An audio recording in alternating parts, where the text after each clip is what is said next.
سلام سلام، امیدوارم که حالتون خوب باشه. امروز با هم میخوایم که یه سیوی رو بنویسیم.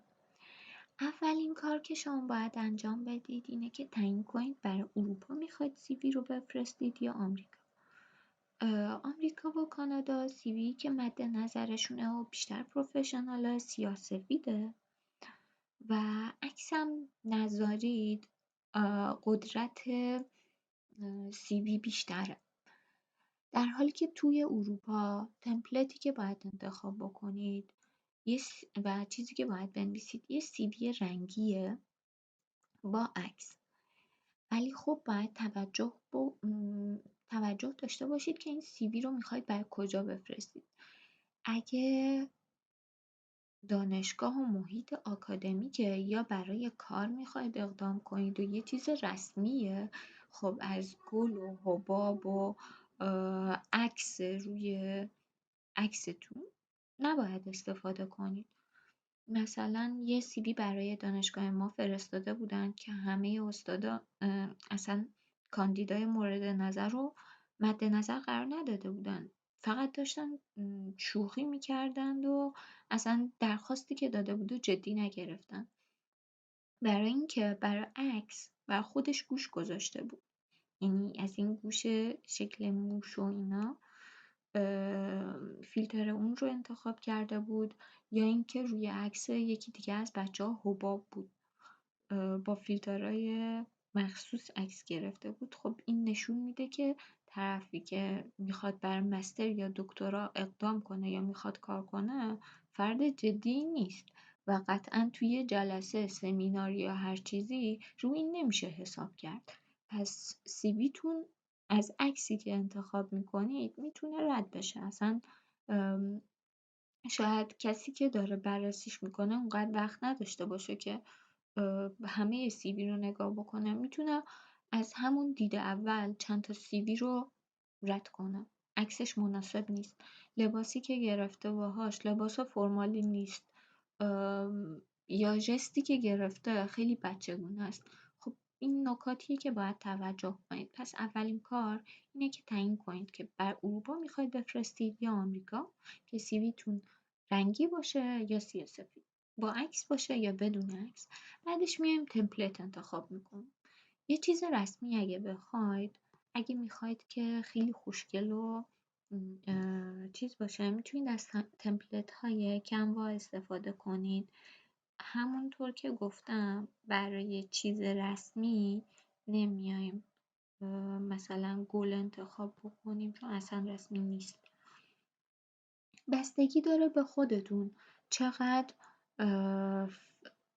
بار علمی سیویتون یا بار شغلی سیویتون خیلی زیاده و جای زیادی رو لازم دارید یا نه. اگه مثلا فعالیت زیادی نداشتید و یه صفحه هم نمیشه سیویتون، خب یه چیزی که خیلی جای کمی داشته باشه بر نوشتن رو میتونید انتخاب بکنید، مثلا این. ولی اگه فعالیتتون زیاده و سیوی چیزیه که رزومه چیزیه که استاد یا رکروتر توی یک نگاه میتونه ببینه که چه کارایی کردید و وقت نداره متن بخونه، پس یه چیز خلاصه 2 صفحه‌ای 3 صفحه‌ای باید باشه. باز بستگی داره، اگه میخواید برای یه کاری توی دانشگاه و یه چیز آکادمیک درخواست بدید، سیوی کاملا احتمال داره 10-20 صفحه هم بشه اگه دکتراتون رو دارید، چون باید یه توضیح بدید که در آینده میخواید چیکار کنید. یعنی همون پیشنهاداتی که برای کارهای آینده رو میخواید توی مقاله بنویسید، اون قسمت رو باید بازتر توی سیوی توضیح بدید که الان اون مد نظرمون نیست. یه سیوی که برای دور زبان میخواید بفرستید یا میخواید کار دانشجویی اقدام کنید یا مد نظرتونه که مستر، لیسانس یا دکترا شرکت کنید.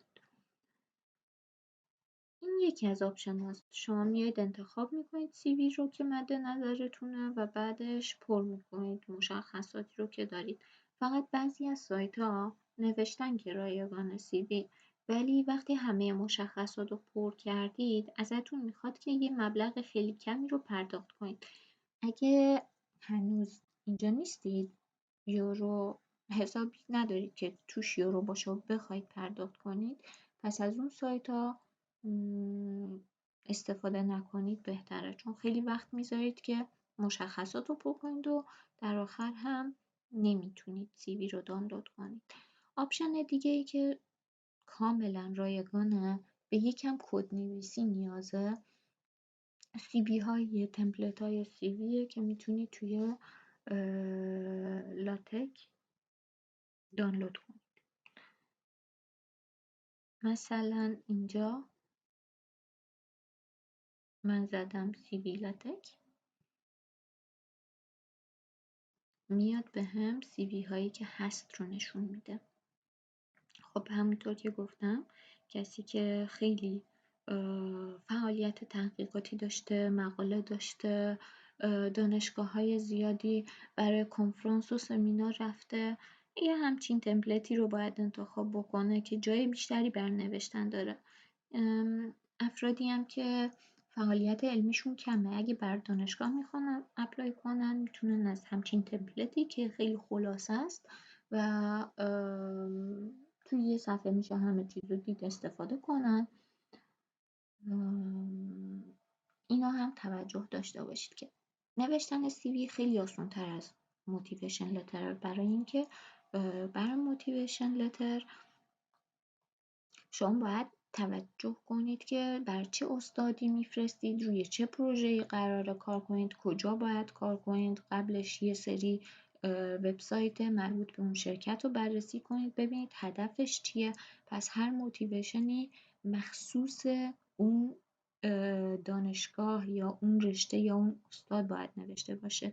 یعنی هر بار که دانشگاه رو عوض میکنید یک کوچولو باید موتیویشن رو تغییر بدید، هدف اون دانشگاه رو، سوژه‌ای که داره روش کار میشه و اینا رو باید تغییر بدید. ولی CV یه چیزیه، یه رزومه‌ایه که خلاصه نوشته میشه و مشخصات شما رو نشونده. آره برای کار و تحصیل CV ها متفاوته، ولی خب برای کل دانشگاهی که اپلای میکنید یه CV رو میفرستید، مجبور نیستید چند تا CV رو داشته باشید. اگه یکم کدنویسی بلدید میتونید از لاتک استفاده بکنید برای انتخاب CVتون و نوشتن کدش.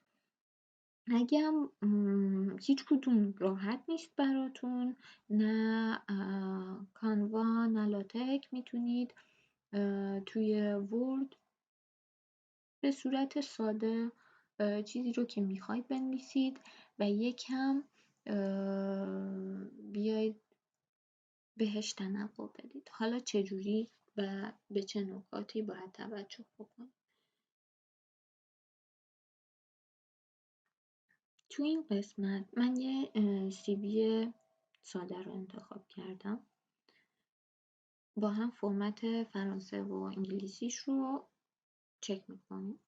اینجا میتونید اسم و نام خانوادگیتون رو بنویسید.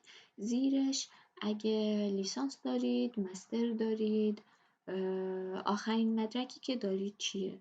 اگه دکترا دارید اینجا بنویسید. تو این قسمت آدرس خونه‌تون رو بنویسید. اینجا شماره تلفنتون، ایمیلتون و اگه وبسایت شخصی دارید. مثلا کسی هست که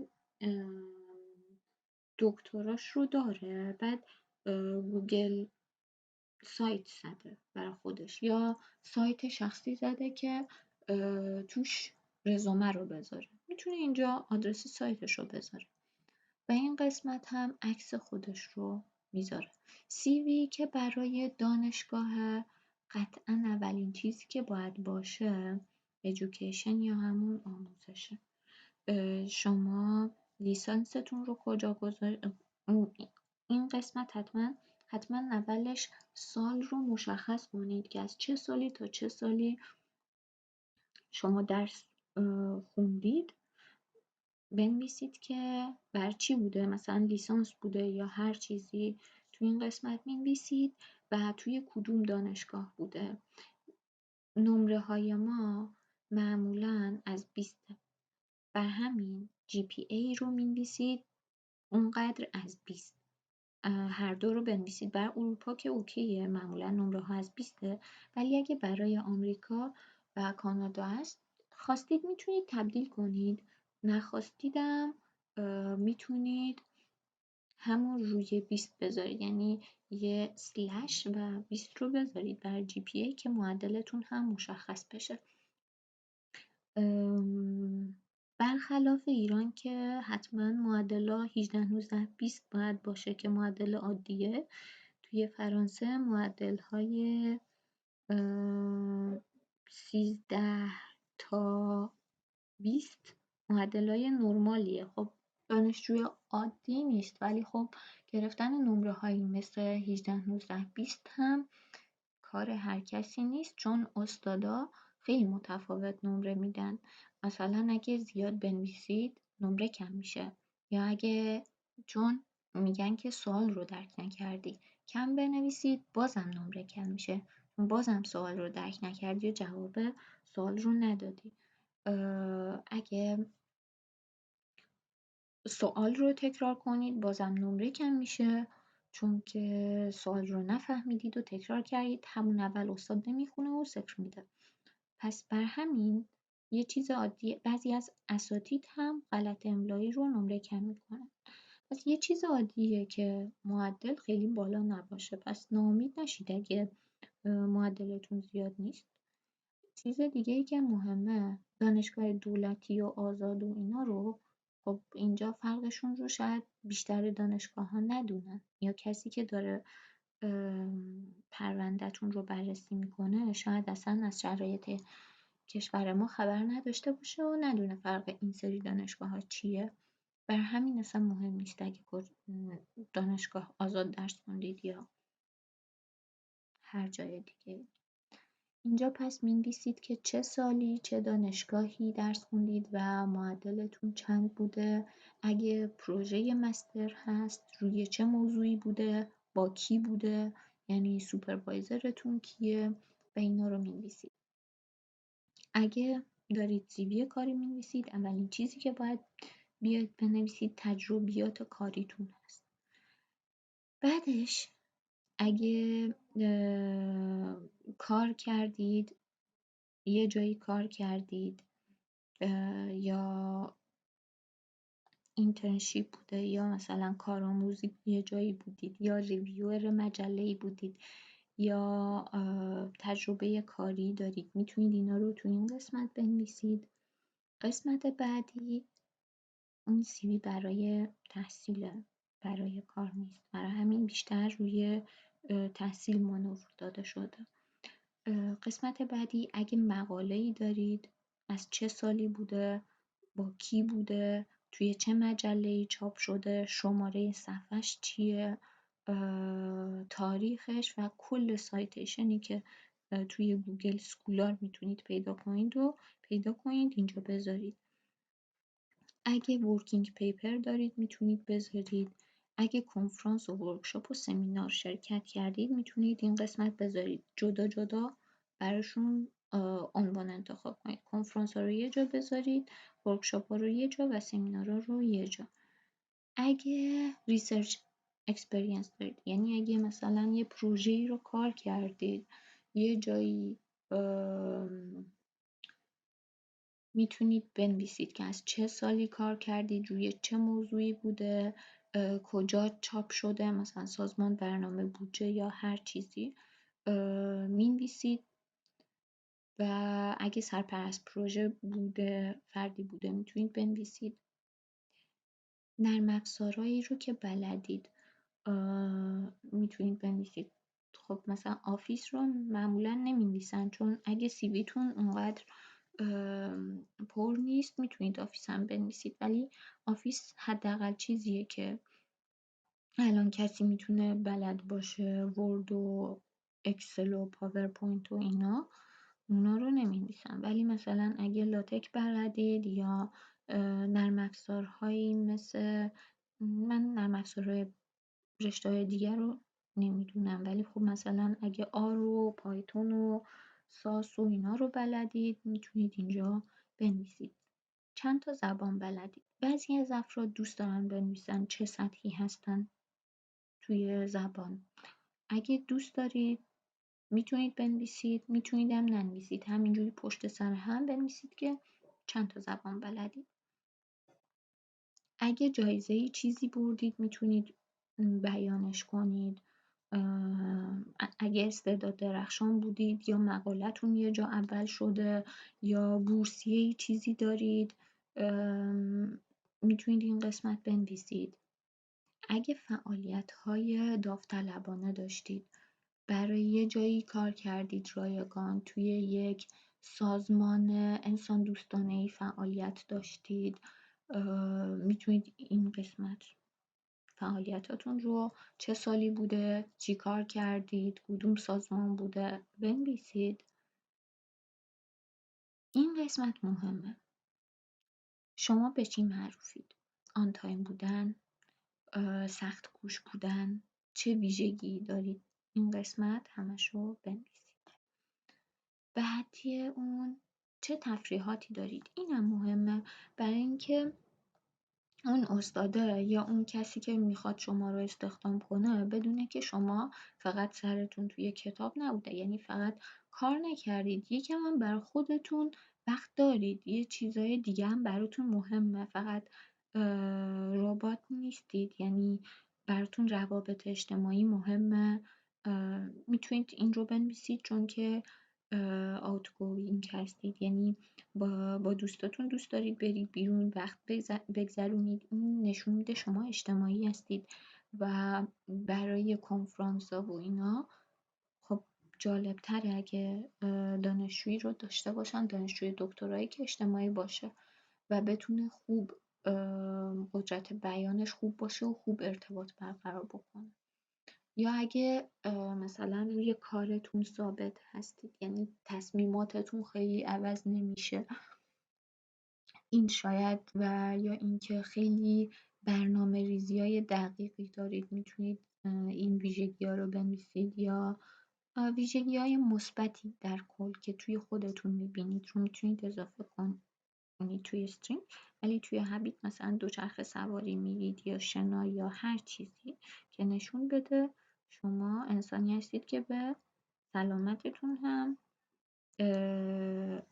اهمیت میدید. یا اگه کتاب میخونید چه ژانرهایی کتابی رو ترجیح میدید. یا اگه نقاشی میکنید که نشون بده اوکی قسمت ریاضی مغز با قسمت هنری مغز دارن با هم کار میکنن.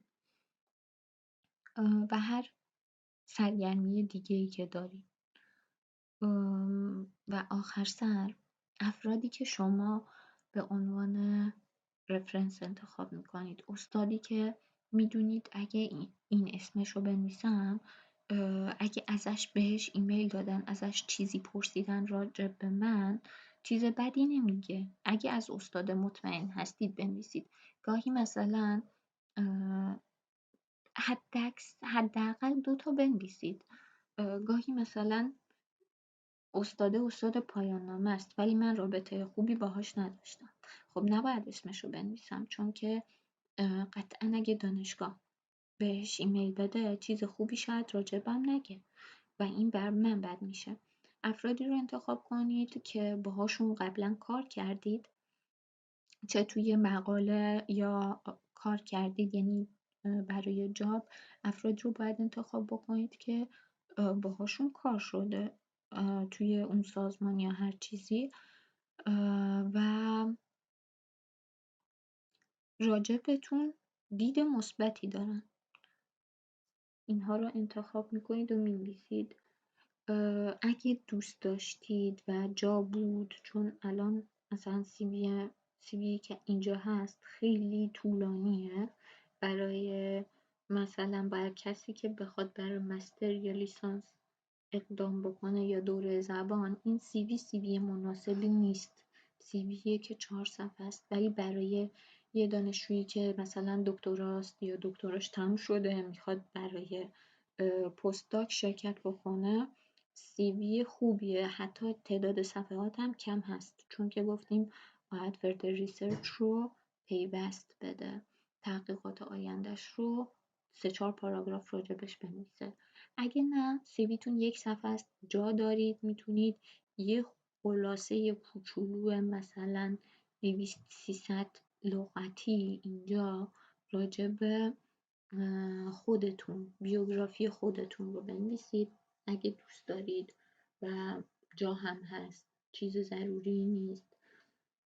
و در آخر بعد اینکه تموم شد همه چی، بدید یه نفر بخونه یا خودتون بخونید که مطمئن باشید غلط املایی توش نباشه و همه چیز درست نوشته شده باشه.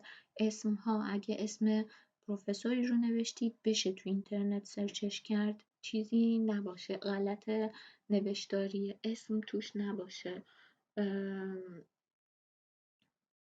حتما اگه همونطور که فکر کنم گفتم جایزه چیزی دارید توی این قسمت بنویسید. برای رزومه هایی که کاریه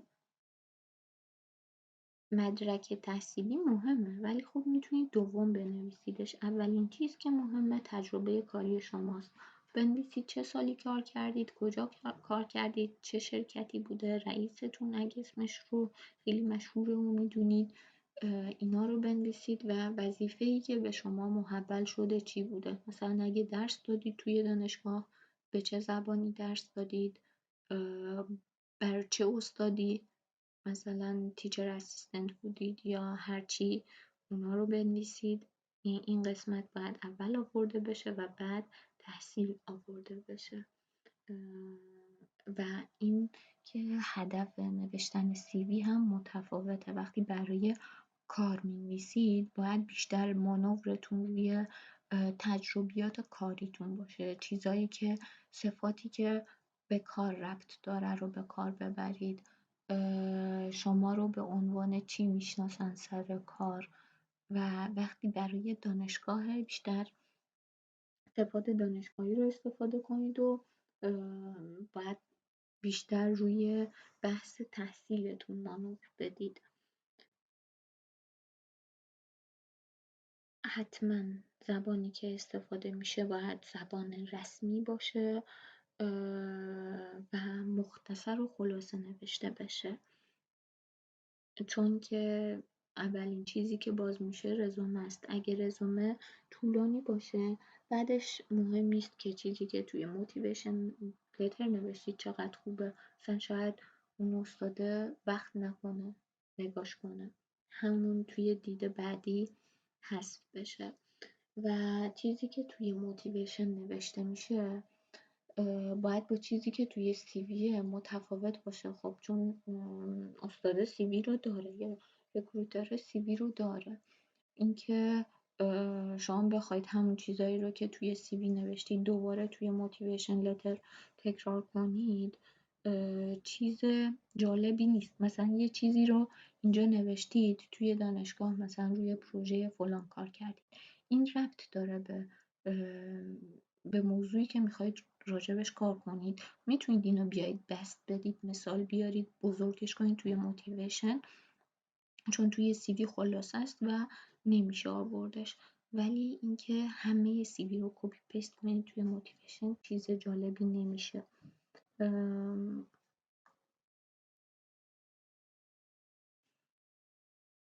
و آخرین موردی که دوست دارم یه چیز دیگه، CV که فرانسوی دوباره مثل همون نام خانوادگی، مدرکی که دارید، عکستون، آدرستون، تلفنتون، سایتی که دارید و آدرس ایمیلتون رو می‌نویسید. لغات رو اگه بخواید ترجمهش رو ببینید، من اینجا ترجمه رو نوشتم،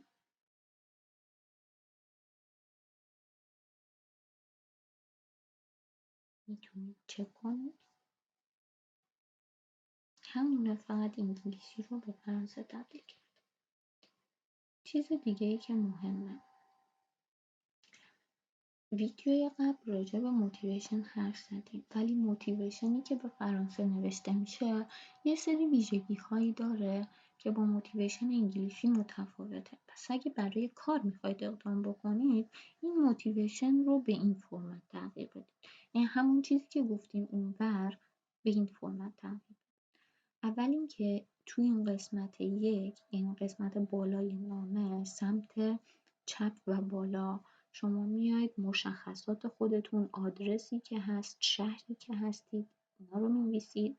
قسمت راست و پایین مشخصات خودتون میاید آدرس اون شرکت رو می‌نویسید. حالا توی گوگل مپ میتونید پیداش کنید، روی اینترنت میتونید پیداش کنید، هر جایی که راحتید. بعد تاریخش رو می‌نویسید. بعد آبجکت می‌نویسید، 2 تا نقطه، میخواید برای چه پستی اقدام کنید. مثلا کاندیدا 2 پست یه چیزی اینجا می‌نویسید. بعد نمیدونید نامه رو خانم میخونه یا آقا میخونه، پس ماداموسیو رو میذارید. بعد فرمول مؤدب بودن رو اینجا می‌نویسیم. مورد 5 محتوای CV رو میذارید. مورد 6 حتما فرمول مؤدب بودن رو می‌نویسید. آخرش اسم و نام خانوادگیتون و امضا. این فرمت موتیویشنیه که برای کار دانشجویی اگه میخواید اقدام کنید باید فرانسوی نوشته بشه. فرمت انگلیسی رو دیروز با هم بحث کردیم.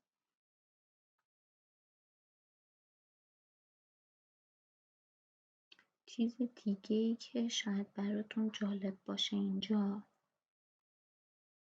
ببینید اینجا هم گفته که ماکسیموم 1 صفحه باید باشه، خیلی طولانی نباشه.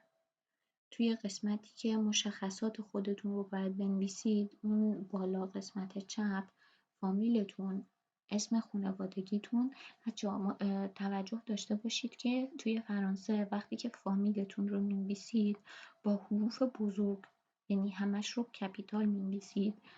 اسم کوچیکتون فقط حرف اولش کپیتاله، برای اینکه اگه مثلا اینجوری براشون مشخص میشه که کدوم فامیل، کدوم اسم. اونی که کپیتال همش با حروف بزرگ اون نام خانوادگی میشه، اونی که فقط حرف اولش حرف بزرگیه اسمتون میشه.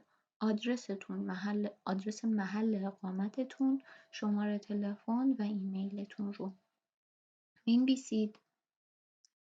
سمت راست حتما باید آدرس جایی که میخواید کار کنید رو بنویسید، زیرش تاریخ رو و بعدش هدفتون از نوشتن این نامه. میخواید برای چه کاری، مثلا اگه میخواید توی غرفه فروشگاهی کار کنید، خب می‌نویسید که توی این غرفه میخواید کار کنید. فرمول هایی که برای پلیتست استفاده میشه این 3 تا هستن. میتونید نوع‌های دیگه‌ای هم بنویسید، باز بستگی به خودتون داره. توی این قسمت قبل نام و نام خانوادگی مینویسید. بازم اگه اینا براتون جالب نبود و چیز دیگه ای خواستید پیدا کنید و زبان فرانسه‌تون خوب نبود، میتونید از گوگل یا